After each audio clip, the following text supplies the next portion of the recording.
Namaskar, good morning. I'm very happy that we have a fantastic speaker today for our webinars, Vikram Misri, who's the Foreign Secretary of the Government of India. And Vikram is particularly unique in terms of giving all of us a very broad view of India's position geopolitically and India's foreign policy.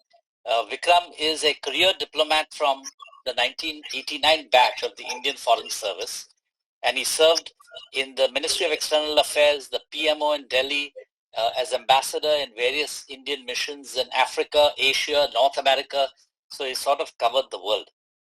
He was also on the Pakistan desk in New Delhi, and he has served 2 foreign ministers, in addition to being in the PMO for 3 Prime Ministers of India, Shri I.K. Gujral, Dr. Manmohan Singh, and Honorable Narendra Modi.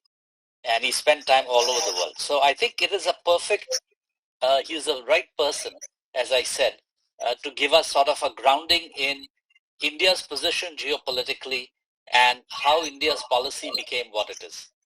We have requested Vikram to sort of give us a historical perspective starting from independence, what was India's position and its foreign policy and how it evolved over the years, where we are today, and then, of course, as India aspires to Viksit Bharat and becoming one of the top 3 economies in the world and a developed nation, how does one think about India's position geopolitically and how it shapes India's foreign policy? It's, of course, a lot to cover, but, Vikram is used to doing this. I don't know if many of you know that he also served for 2 years in an advertising agency, so he can give any complex message in a very short period of time. So, Vikram, thank you so much for joining us, and over to you. Thank you, Adil. Thank you for that very kind introduction. The problem with these kinds of introductions is that you then have to try and live up to it. But thank you for your kind words, and good morning to other colleagues at Karmayogi Bharat, and indeed for everybody joining to listen in. I'm glad to have this opportunity to speak to all of you about India's foreign policy as our country advances towards 2047 and its objectives of the realization of a Viksit Bharat. The phrase foreign policy is interesting in itself. The policy is foreign in that it comprises the entire spectrum of our engagement with foreign actors and our efforts to shape the external environment.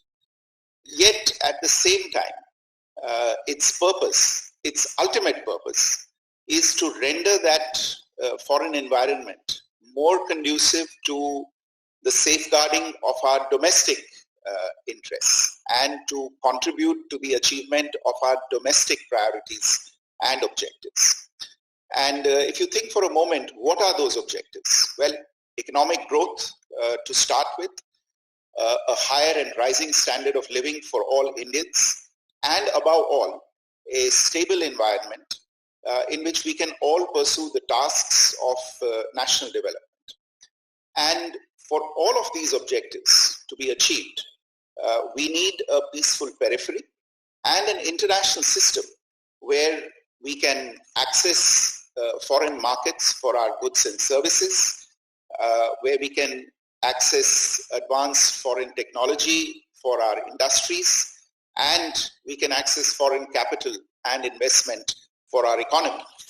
But increasingly, we also need an international system where our voices, our concerns, and our priorities can be heard clearly and addressed on the global stage. So this is the first point that I want to make, that foreign policy is essentially about shaping an environment for domestic ends, and the domestic ends are supreme, even as we consider foreign policy, which sometimes may seem esoteric to the person on the road. Shaping this environment successfully is what a good foreign policy is all about. And it is perhaps useful, therefore, to review the journey and the evolution of India's foreign policy, to understand how we analyzed our own priorities and our objectives at a given point in time, and how that analysis has evolved and changed over time.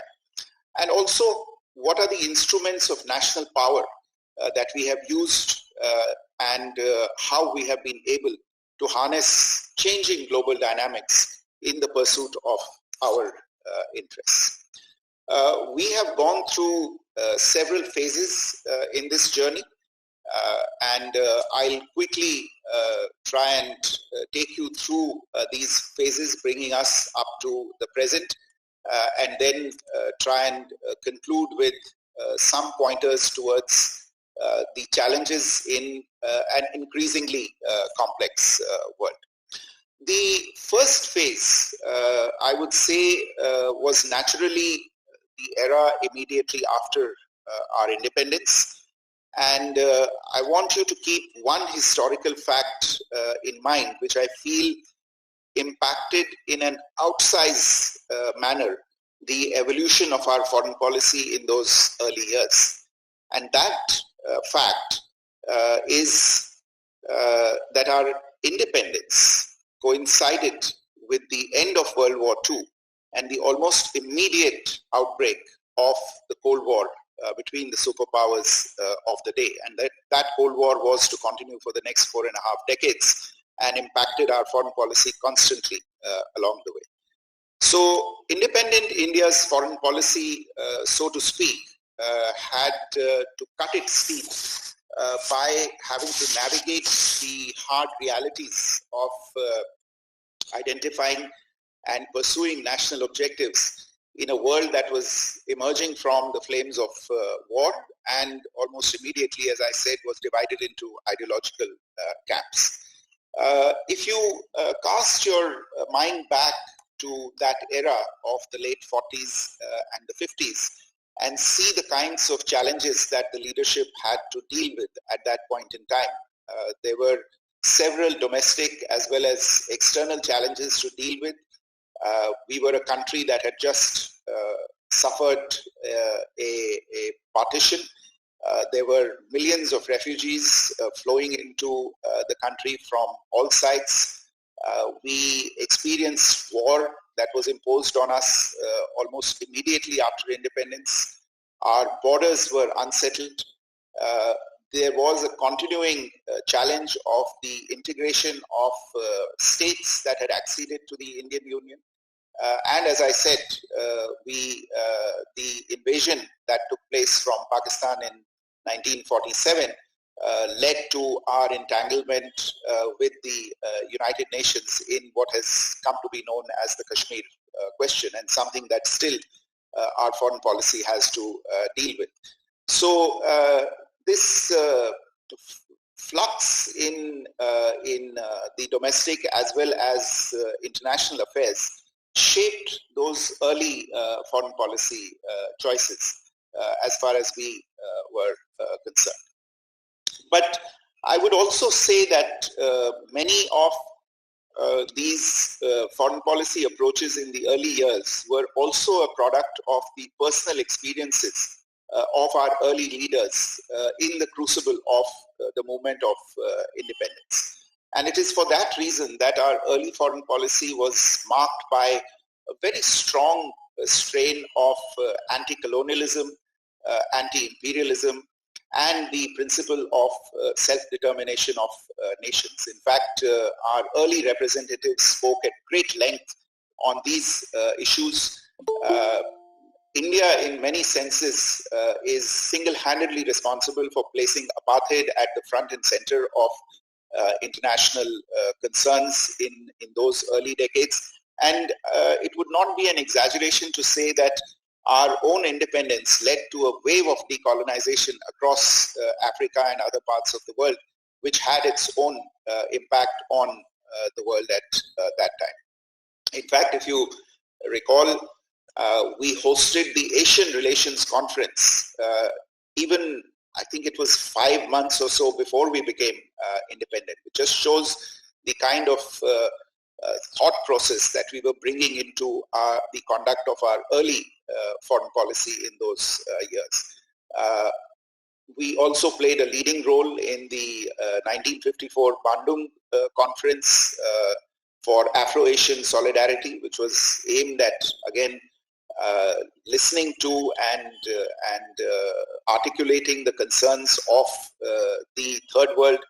In a sense, you can say that what we are trying to do today is a reprise of some of those initial instincts by trying to mobilize and articulate the voice of the global South.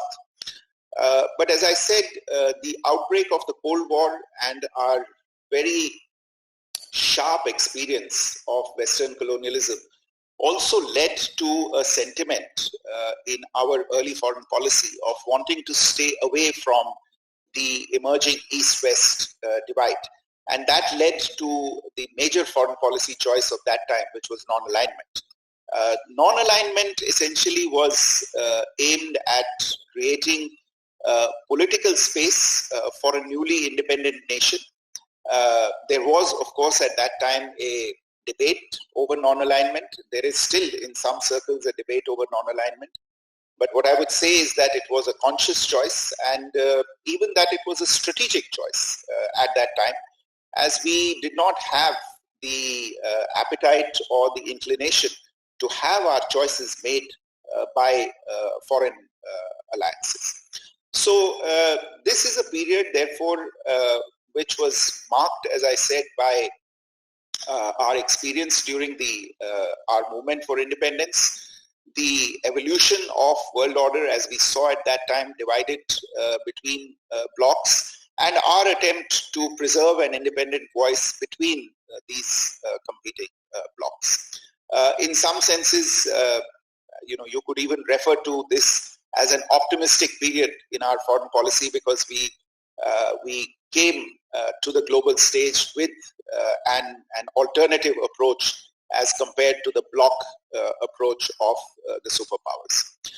But this optimism and hope of the early years was overtaken in the 60s by, as you would be aware, the 1962 conflict with China, closely followed by the 1965 war with Pakistan.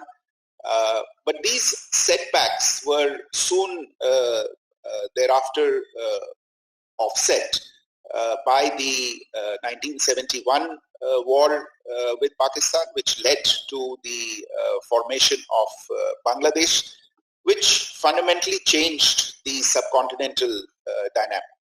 And the decade of the 80s, in which some of the earliest economic reforms also took place, witnessed on the international stage the slow decline of the Soviet Union, the emergence of China as a growing economic power, and most importantly, from our foreign policy perspective, a rapprochement between China and the United States. Now, to just go back for a minute to the earliest years where I was talking about the political approach, which was shaped by our foreign policy choice of non-alignment, I think perhaps if you allow me a little bit of analysis, perhaps the economic choices in that era could have been different.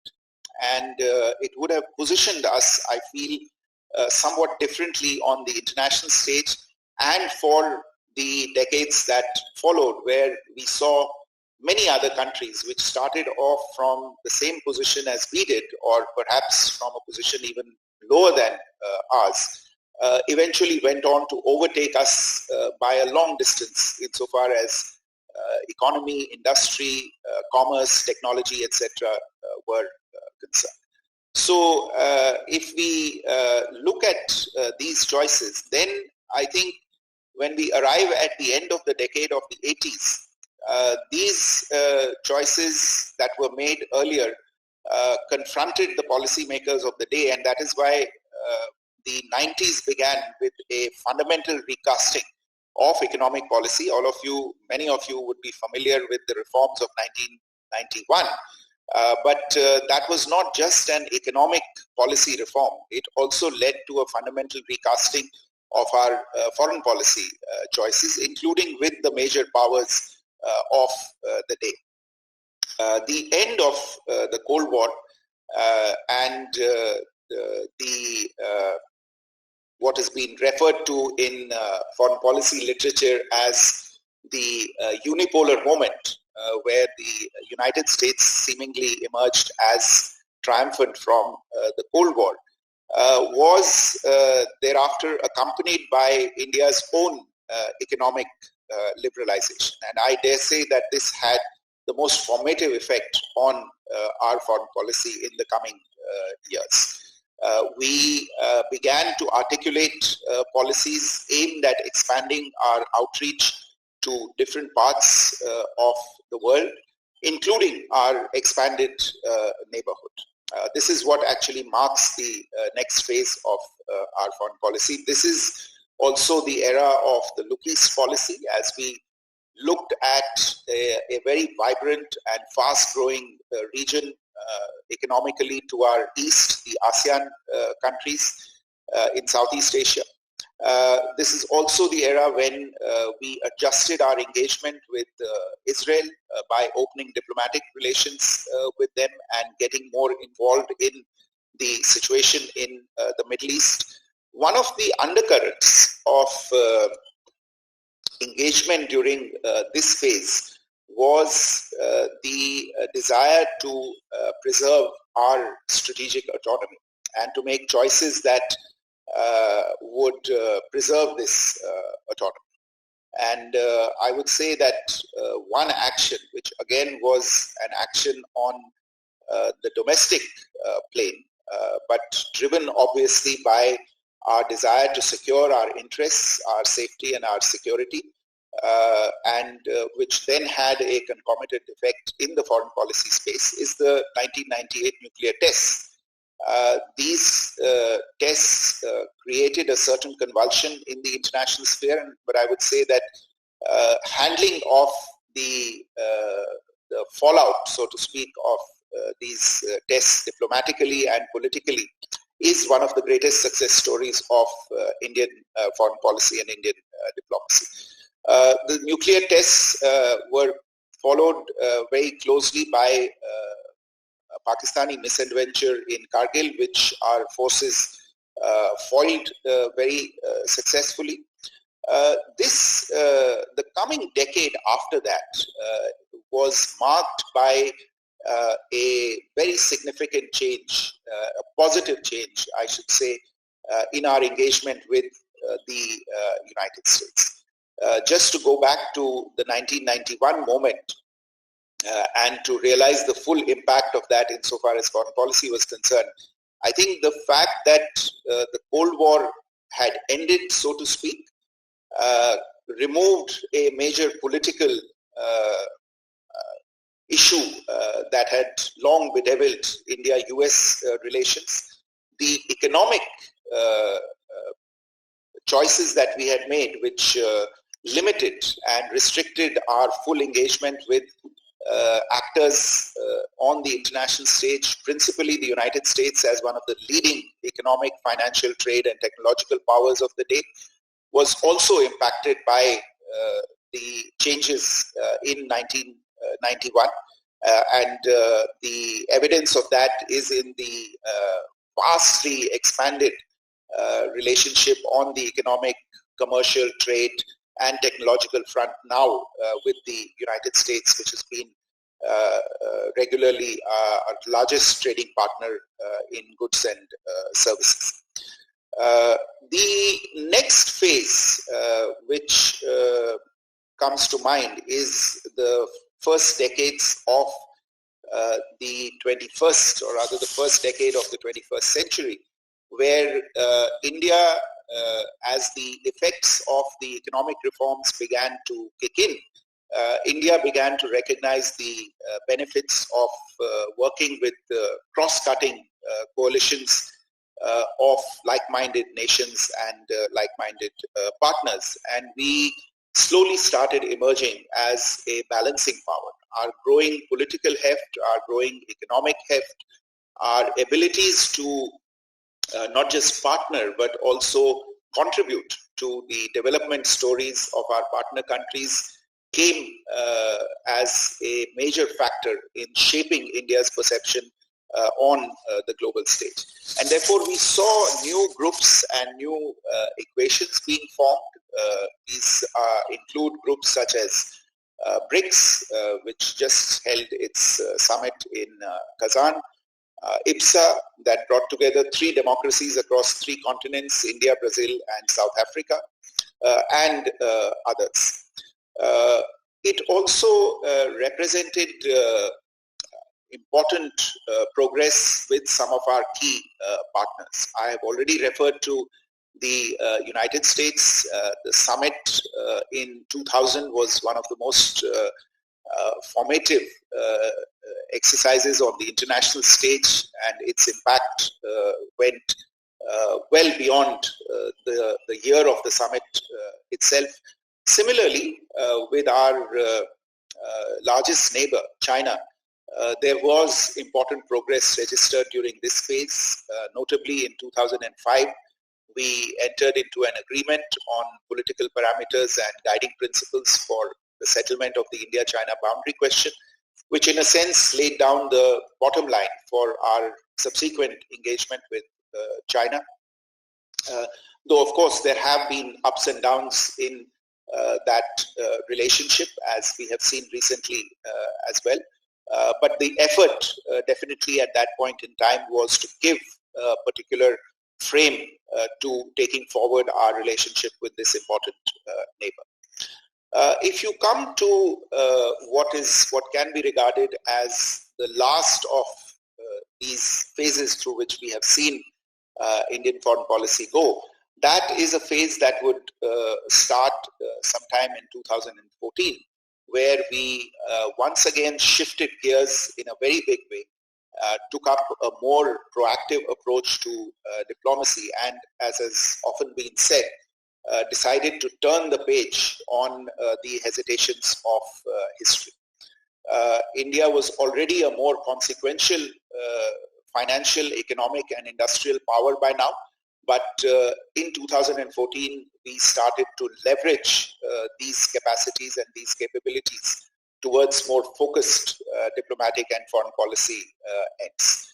So we leveraged our capabilities in technology, in healthcare, our fast-growing economy, our talented diaspora. And the diaspora is one thing that has really come into its own in the last 10 years especially.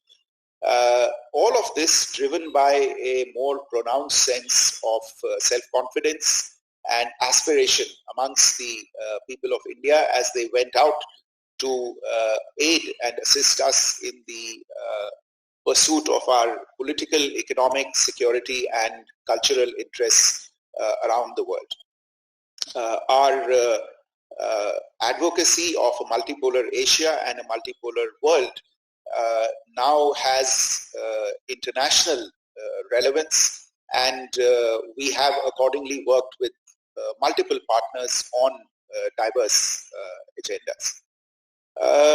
Today, I would say that we are in an era where the external environment is one which is not merely complex but also undergoing rapid transformation, and there are multiple vectors to the change that is impacting all of us. And a more networked and more intricately connected world means that, and I think this has been referred to in some parts as the butterfly effect, the ripple effects of events in one part of the world instantly have an impact in many other parts.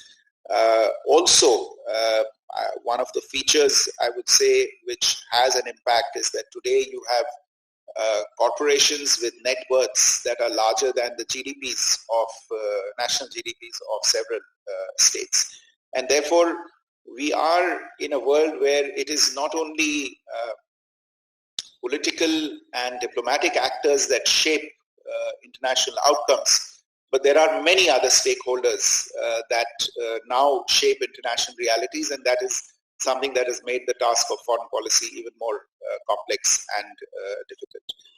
Added to that is the fact in the present context of multiple other variables that have entered the equation. You have new patterns of migration and mobility that we are beginning to see, and different parts of the world are having to deal with this in their own ways. Social media has become a major actor, and social media narratives need to be dealt with in a much more compressed time frame than was the case in the past, when traditional media would shape the narrative over a period of time, and also provide the time and space for the official system to respond. That luxury is no longer there. We are also in a world that has just experienced a once-in-a-century pandemic, and therefore the challenges that the whole domain of health now poses to an interconnected world are even more palpable than before, and we need to find solutions to that. It was somewhat striking to see that when COVID hit in late 2019, early 2020, the reaction or the instant response in the rest of the world or across the world was not cooperation or unreserved cooperation in the first instance. In fact, we saw some of the biggest economies and countries and powers turn inwards. And this is one of the reasons why India's initiatives on providing medicines and providing vaccines through our Vaccine Matri initiative at that time stands out so starkly even today in the minds of all of our partners that we managed to assist at that point in time. We are also living in a world of changes to climate, changes that we understand to a certain extent, but changes which are still not understood in many parts of the world. Climate denialism is a reality that we have to deal with. Unfortunately, it is the least well-endowed parts of the world, the least well-endowed countries in the world, which are worst affected by this and which have had the least to contribute to this climate emergency that we are facing. So this is another area in which India has brought a thinking and an articulation to the global stage where we have stood for the interests of a very large part of global opinion, advocating the point that there is a common responsibility to deal with global change, but that responsibility also has to be differentiated, because we are not responsible equally insofar as the historical contribution to this calamity is concerned. We are also living in a world that is having to deal on a daily basis with the disruptive effects of new technologies. Cyberspace is now a part of everyday life. We are today communicating via cyberspace, but not everything about cyberspace is benign. And like an iceberg, only 10% of cyberspace is evident to the ordinary person on the street. What happens in the deep web and what happens in the dark web remains away from public sight, but its impact is no less malignant than the impact that a conventional threat in the form of attacks with weapons of mass destruction would have. You can only imagine the impact that an attack on a financial system, a banking system, the air traffic control system, for instance, can have, especially on open and democratic societies where we also preserve freedom of action and enterprise. So a world that is seeing the disruptive effects of new technologies as they emerge. We are living in the age of artificial intelligence. Quantum computing is upon us. These will present new security challenges and therefore new foreign policy challenges as we move forward. We have brought our diplomatic and military capabilities to bear by responding suitably to many of the conventional challenges, but increasingly also to the unconventional challenges that are emerging, some of which I mentioned. In the conventional challenges, obviously one of our major concerns has been safeguarding our country from the threats of terrorism, including cross-border terrorism and state-sponsored terrorism, and addressing violations of peace and tranquility in our border areas. But the unconventional challenges that I spoke about, they are manifesting themselves for the ordinary person in the form of shocks to supply chains. We saw that in the immediate aftermath of COVID, the need to protect critical infrastructure and the necessity of trusted sources of technology. This is absolutely imperative if we are to protect and preserve our economic sovereignty.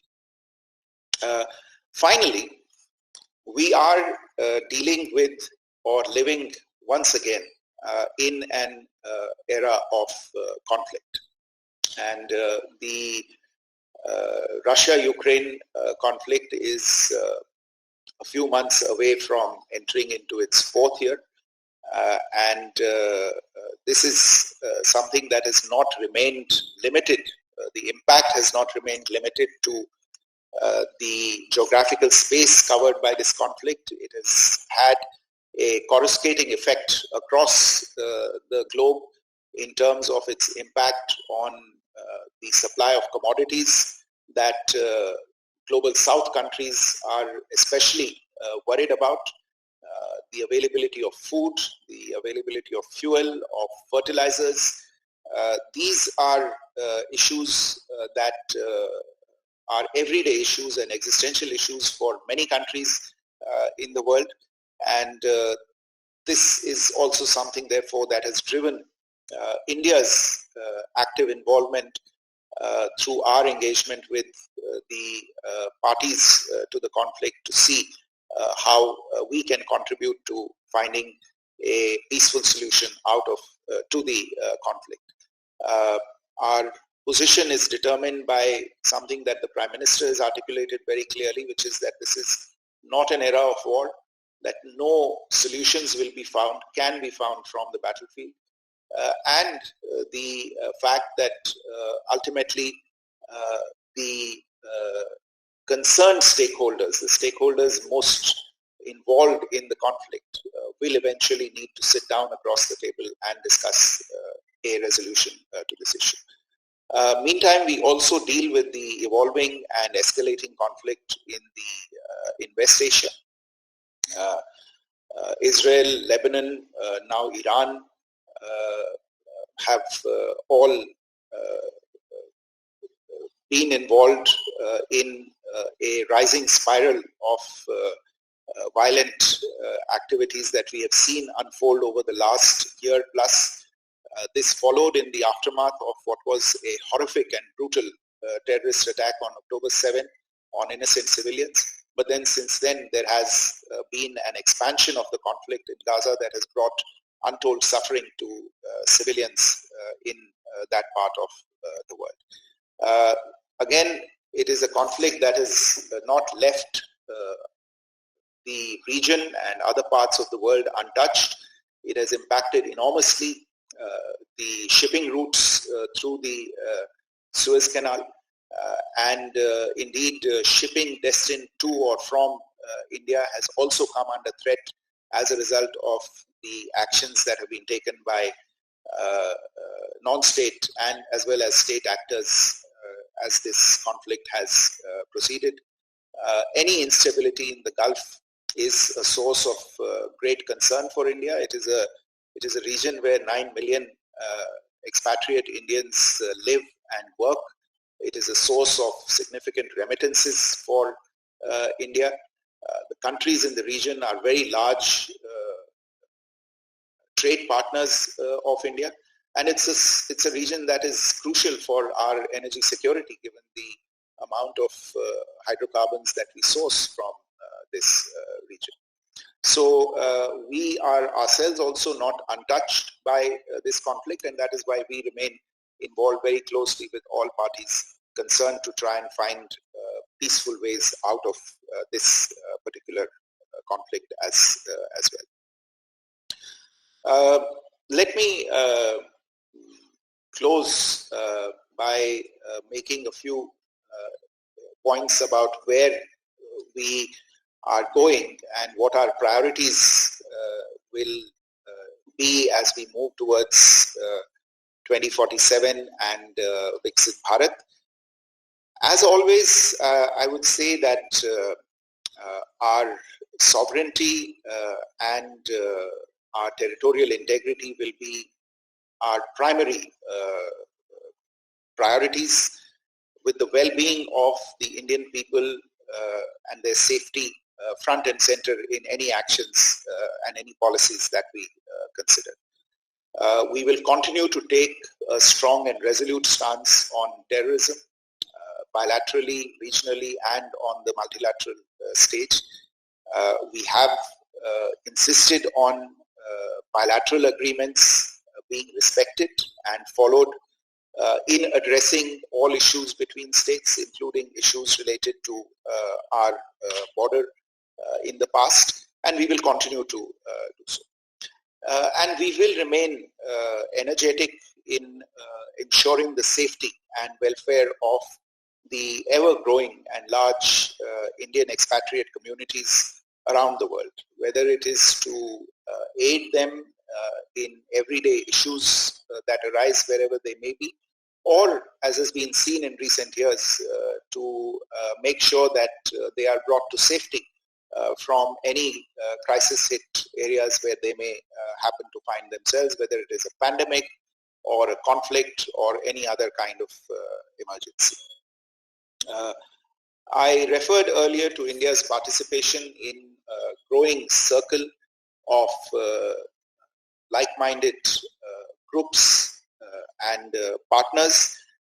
This is also born of the understanding that there are many regional and global challenges that cannot be dealt with alone. And therefore, while we defend our national interests, we also want to make sure that on issues of common global interest, our positions and our principles are clearly articulated on the global stage in the forums in which we participate. And this will continue. One of the issues that I referred to earlier is the fact that in recent years, India has also emerged as a principal actor in articulating the concerns and the priorities of the global South. We have prioritized the voice and the needs of the global South countries. Our presidency of the G20 grouping saw the induction of the African Union as a full member of the G20. We have convened 3 Voice of the Global South summits, and in all of those summits we have made a point about our sustained engagement with the global South countries by contributing to their development through the means available to us, and made, of course, common calls with them on economic, livelihood, health, energy, climate, and development-related issues that affect billions and billions of people, and we will continue to defend these interests. You can see the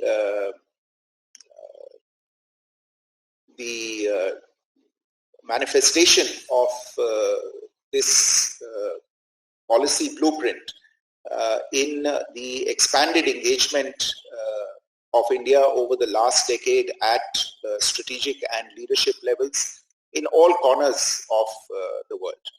We have engaged with countries in our immediate neighborhood, in East and Southeast Asia, in the Gulf, which has seen an enormous advance in the last one decade particularly, in the Indo-Pacific, as well as with our partners in Europe and North America.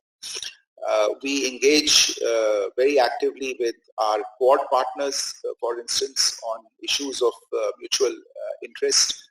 The Quad is a force for good, as the Prime Minister has articulated on several occasions. It's an entity where like-minded countries have found a bouquet of projects to work together on and to deliver better as well as alternative policy possibilities for partners in the Indo-Pacific. For many of our immediate neighbors, we are a development partner and providers of humanitarian assistance and as well as disaster response. Many cases we are first responders and the first on the scene in the aftermath of any emergency, natural or man-made, in our neighborhood. And our growing economy allows us, together with our abundant human talent, to build bridges, whether they be in the space of culture, of trade, of economy, of technology, energy, with the major countries in the world. Now, at the end of this, you might ask, what then is a good foreign policy? And I would say that eventually the test of a good foreign policy is not only how well it works on the macroeconomic or the macro level in terms of articulation of our positions, of our principles on the global stage, but also how well it works at an individual level and how it meets everyday needs. And I would say that is an area where if you apply that test to the conduct of Indian foreign policy, then we would emerge with a rather bright-looking scorecard. Because if you see the kind of cooperation that we have pursued, then if you look at let's say commercial cooperation, trade and economic cooperation with our foreign partners, it results directly into outcomes for an individual company, an individual corporation, an individual businessman, millions of them, but also at an individual level, by easing their access to markets, easing their access to technology, easing their access to capital, by building and for them to benefit from our networks that our embassies and our consulates establish in their areas of jurisdiction, and by facilitating communication in the pursuit or in the search of markets, capital, and technology. If you look at our defense cooperation initiatives in the larger sphere of foreign policy, what it results in directly is a more empowered soldier on the front line. And that is essentially what is key to preserving our national security. Whether it is through the ability to get more advanced technology, be able to benefit from cutting edge thinking, tactics, techniques, procedures by engaging with foreign partners in this particular field. Or indeed, as is increasingly becoming apparent, the ability to grow a domestic defense industry ecosystem, which not only benefits the defense sector as such, but also creates jobs in the Indian economy itself. Similarly, when we look at intelligence and law enforcement cooperation with foreign countries, it has a direct result in terms of allowing a law enforcement professional, including at the level of a policeman, to better safeguard security and law and order on the domestic plane, because then we have access to information that helps us prevent crimes or tackle crimes as well. And last but not the least, consular cooperation with our partners results directly in benefits for the individual student. And we have hundreds of thousands of them from across the world, but not just students, for our tourists, for those in need, and increasingly now for those looking for employment in markets overseas. The demographic dividend that we speak about is going to be realized through the channel of properly formulated agreements with our foreign partners that allow migration and mobility of skilled as well as semi-skilled professionals from India to take place. All of this falls within the domain of foreign policy, and a good foreign policy will be one that delivers results for these bodies and these people that I mentioned. So just a few remarks in conclusion. I think there is no debating the fact that we are at a hinge moment in international relations, and developments from here on and our choices in response in the form of foreign policy will be of momentous importance for our country and our people. In a sense, we are possibly at a moment where world order may be in transition. I think the order of 1945 is clearly no longer fit for purpose, whether in the political space, as we can see from a dysfunctional UN Security Council, the economic space where the Bretton Woods institutions in the form of the World Bank and the IMF are not living up to the real needs of the people that need them the most in the developing world, or in the commercial space where GATT and now its successor, the WTO, have been deadlocked over various issues for several years. A hyper-connected world, the rise of powers such as China and India, in addition to the emergence of a clutch of middle powers and rapid technological change. All of these developments are combining to roil the established global equations. Globalization itself is going through a crisis, and clearly it needs to reinvent itself because it hasn't delivered results for everybody.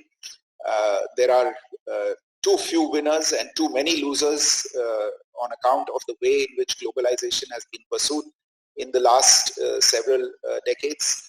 The emerging multipolarity with its parallel institutional architecture is also posing challenges to a dysfunctional multilateral system, and this is the reason, therefore, that we are looking at multi-alignment by talking to different emerging poles of power and influence around the world. And clearly, as I said, the world is rebalancing away from traditional power centers. But while the old order creaks, the new order is not yet fully born. And principally because there is no agreement yet on the terms or on the rules of the road. And I would say to you in closing that this state of extreme flux is what our diplomacy and our foreign policy has to navigate in the coming years, all the while continuing to make it work at the national as well as at the individual levels. And it is a challenge that I would imagine that Indian foreign policy is more than prepared for. Let me stop there. Thank you. Vikram, thank you very much. I think in 40 minutes you've taken us through 75 years of Indian foreign policy and 25 years in the future. So that's really quite a lot to digest. And I think you've covered many, many different areas. Thank you very much for that clear exposition. I wanted to ask you about a couple of questions, if you don't mind. One is, Could you talk a little bit about India's soft power? People talk a lot about how, in addition to India's economic power and its hard power, India's soft power is growing, and that is help in India's overall policy, including foreign policy. And can you talk a little bit about what that means, and is that relevant? I think that's an excellent question, and I didn't deal with it in my remarks, so I'm glad that you asked the question. Indian soft power has always existed. It has existed across the millennia, I would say, from the time that the first treatise on Indian strategy and Indian diplomatic thought was written 2,400 years ago by Kautilya. The allure of India has always been there in global consciousness. Whether it is on account of our achievements in the field of arts, in the field of the sciences, in mathematics, and a whole host of associated branches. The nature of Indian life, the spirituality that suffuses through all aspects of life in India, as also the physical manifestations over the years in terms of the wonders of the ancient, medieval, and modern world that one can see on an everyday basis in India. I would say that even so long before, I think Joseph Nye is credited with the popularizing this term soft power, but I would posit that Indian soft power has always existed. In recent decades, we have obviously made concerted efforts to promote certain aspects of soft power, and I would say at the outset that it is a very, very important complement to the way in which traditional power of states is understood, which, for want of a better term, is hard power. Though many theorists today also introduce a term between hard and soft power, which is sharp power. And some countries are credited with being able to exercise sharp power as well. But insofar as soft power is concerned, I think it holds a very significant place in the bouquet of offerings in the Indian foreign policy space. And if you see even just the last decade, the manner in which we have promoted certain aspects of this, while also continuing with the age-old vectors of taking our soft power abroad in the form of Indian music, art, culture, the promotion of all that India has to offer in terms of tourism, our wealth of learning in the field of spirituality, religion, art and culture. In the last decade, there are a few vectors that have been promoted with great success, and the first of these I would point to is yoga. The institution of the International Yoga Day by the United Nations, and then the wave of adherents that we saw across the world who came and made yoga a part of their everyday life was a sight to behold. Of course, again, this is something that has long been there, long been an export of India for which we have charged nothing, haven't claimed any intellectual property on this. But the manner in which we managed to identify yoga with not just as an Indian practice in the physical space, but also the whole spirituality and the thought process and the philosophy behind yoga is something that has happened in the last 10 years to a much greater degree. Similarly, we have tried to take abroad with some success alternative systems of Indian medicine, and Ayurveda comes to mind in that space as well. We have increasingly more and more countries that are adopting the system of Ayurveda and looking at the treatments, both physical as well as the medicine-based treatments that come with Ayurveda. So I would say that we are fortunate in that we are endowed with a number of things that come to us as part of our historical legacy, and therefore don't need to manufacture soft power as we see some other countries attempting to. And also that we have been very careful and adept at deploying soft power. I would say it works almost seamlessly with our ability to use the other instruments of national power that are at our disposal. So yes, it is an indispensable part, I would say, of the instruments at our disposal. Vikram, we are running out of time, but I did want to run this last question by you, which is, you mentioned the diaspora a lot in your lecture, which is, I think, very helpful because, as we all know, the diaspora are a very powerful group. But is it?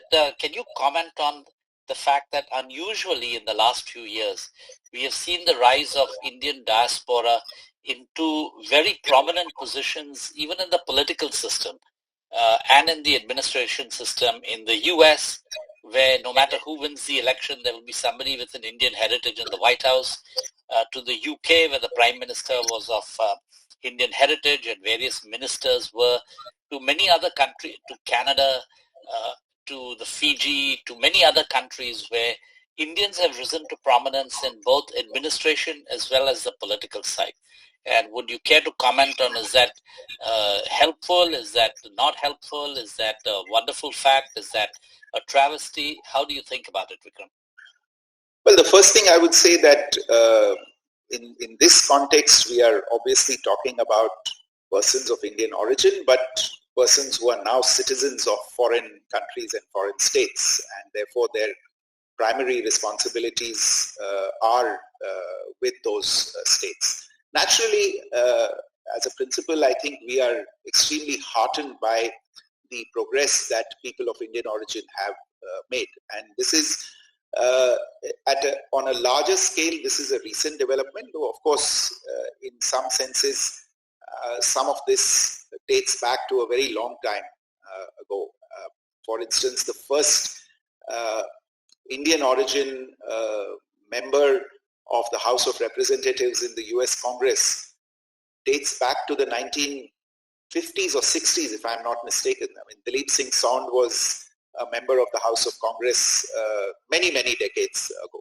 But now, of course, you have it in much larger numbers, both in the United States and in many other countries that you mentioned.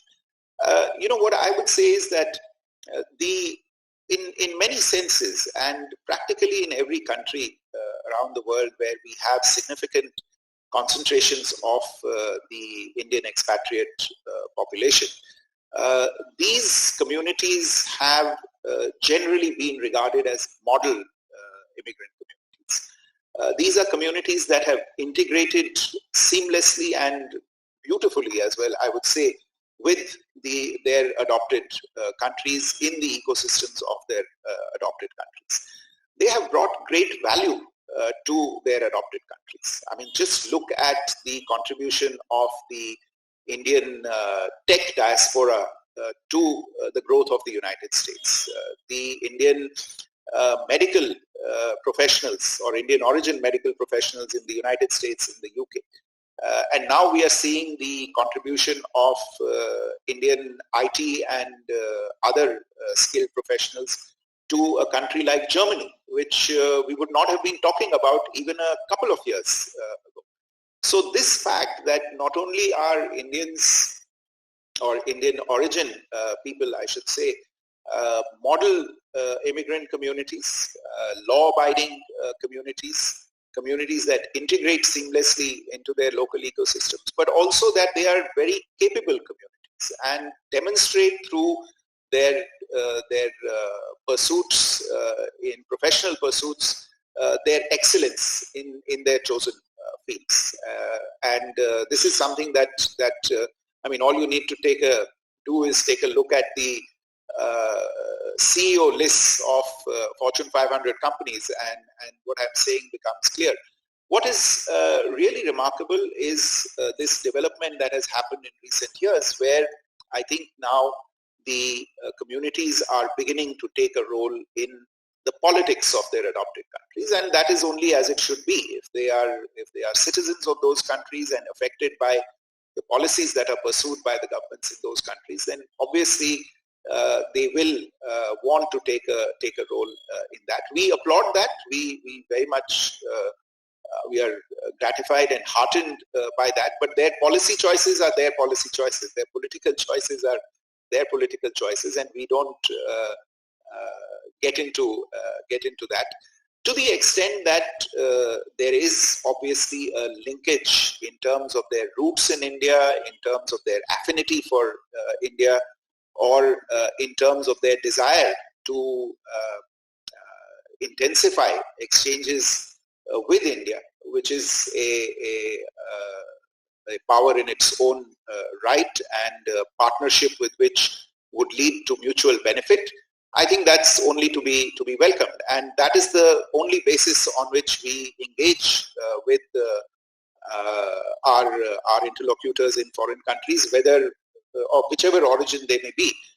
Obviously, there is a relatively greater degree of comfort in dealing with people with whom you share cultural, linguistic, or other kinds of roots. But it happens on a very professional basis, as it should be. But on the whole, this is a very welcome development, I would say. Ambassador Vikram, thank you so much for engaging with us and being able to answer all the questions. And I think this gives everyone a very broad grounding on what is India's foreign policy, how it has evolved, and how it goes towards the future. I think one comment you made really lingers, which is the purpose of foreign policy is to help domestic policy deliver for its citizens. And I think that's a very good way of summing up what you talked about. And I thank you very much for taking the time to join us. Thank you. Thank you. Thanks very much. Good to be with you.